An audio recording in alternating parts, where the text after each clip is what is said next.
Janine, Marie-Louise, nous sommes devant la table des 13 desserts. Ça faisait partie du gros souper. Après les 7 plats maigres, il y avait les 13 desserts. Pourquoi 13? On dit toujours que c'est en l'honneur ou le symbole de la dernière scène de Jésus, donc le dernier repas qu'il a pris avec les apôtres. Donc 12 desserts pour les apôtres et 1 pour Jésus. En Haute-Provence, qu'est-ce qu'on avait sur la table? Alors nous allons commencer par les mendiants. Les mendiants, ce sont les fruits secs et on dit qu'ils ressemblent à la robe de ces ordres qui allaient mendier donc dans les villes. D'accord. Alors on a les augustins, les franciscains, les carmes et les dominicains. D'accord. Donc nous avons par exemple les noix. Oui. Nous avons les noisettes. noisettes, les raisins secs, Et les amandes. et certains les figues sèches. Ensuite, Le nougat blanc qui représente le bien et le nougat noir qui représente tout ce qui est mauvais. on a toujours fabriqué du nougat en Provence. Toujours. Nous avons aussi les confitures. Souvent c'était de pastèque blanche, ce qu'on appelle la gingerine. On a aussi la pâte de coin. Bien sûr. On a quelques dates, je vois. Et nous avions aussi, quand on pouvait les acheter, les oranges et les mandarines. Et puis on a la pompe à huile. D'olive, on est d'accord? D'olive, bien sûr. La pompe à huile peut être parfumée avec de la fleur d'oranger, ou il y en a certains qui mettent des graines d'anis, ou alors de l'orange confite. Il y a une façon de couper la pompe à huile. Alors, non, Pas il de ne la faut couper. pas couper, parce qu'attention, si on la coupe au couteau, on est ruiné dans l'année. Aïe, aïe, aïe, aïe, aïe.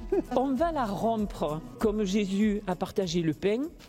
C'est bon la pompe à huile. Hein. Ah oui.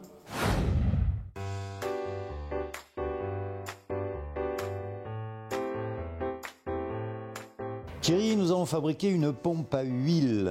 Qu'est-ce que c'est exactement la pompe à huile? Ça va être un petit peu un mix, pour faire simple, entre la brioche et le biscuit. Alors comment ça se fabrique? Il te faut de la farine. Je la fais de façon assez simple, quoi, si tu veux. Hein. Si tu vas voir, moi je mélange tous les ingrédients ensemble d'entrée de jeu. Alors le sucre, l'huile d'olive. On en met bien. Hein, Ah de oui, l'huile d'olive, hein. oui, sinon ça fait grincer les dents. s'il y a De pas l'huile d'olive de chez nous. Voilà, de chez nous. On est bien d'accord, on sait faire de l'huile d'olive ici. De l'eau, tout à température ambiante. Hein. Mon levain, donc un levain dur, le sel, Le sel et la levure et la fleur d'oranger. la fleur d'oranger, voilà. Ah, pas Ça c'est oublier. important. Voilà. On va mettre ça dans le batteur. On va faire un pétrissage entre 10 minutes et un quart d'heure. Alors Thierry, la pâte est prête. La pâte est prête, on va la sortir de la cuve là. Là, tu vois, c'est une pâte qui est un peu raide. Hein.